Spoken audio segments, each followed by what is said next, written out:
De quelle façon ont évolué les habitudes d'achat des décideurs B2B depuis la pandémie du Covid? Une étude McKinsey de 2022 a exploré ce sujet, s'est intéressée à la période allant d'août 2020 à décembre 2021. Ces chiffres concernent le marché américain, mais peuvent être applicables avec bien sûr un petit peu de nuance à la France également qui a tendance à se digitaliser. Les chercheurs ont étudié les 4 principales étapes du cycle de vente et ce qui saute aux yeux en premier, c'est que on a ce qu'ils ont appelé la règle des 3 tiers, c'est-à-dire que, quelle que soit l'étape, on a en gros un tiers d'interaction qui reste traditionnel, c'est-à-dire une visite physique du commercial.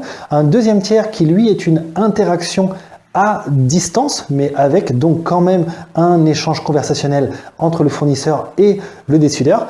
Et enfin, le troisième tiers qui est une autonomie totale du décideur. Donc déjà, premier enseignement, on a comme ça 3 grands blocs qui se détachent, 3 tiers qui nous permettent d'y voir plus clair sur ces nouvelles habitudes. Jetons un œil à 2 principales étapes du cycle de vente. La première, c'est le moment où le décideur va rechercher de l'information et va rechercher des fournisseurs potentiels.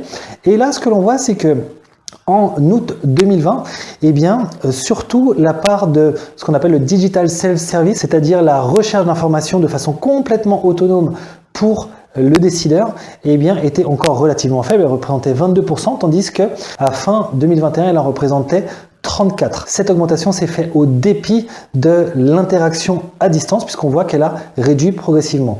Enfin, dernier enseignement sur cette étape, c'est que l'interaction physique avec les commerciaux est resté à peu près stable sur cette période. Même constat lorsque les décideurs vont évaluer les différents fournisseurs présélectionnés, on voit que ce mode complètement autonome représentait également 22% en août 2020, tandis qu'il a lui aussi bondi à 33% à fin 2021, avec là encore une réduction de l'interaction à distance. Donc la conclusion globale, c'est que l'interaction physique est restée à peu près stable depuis août 2020.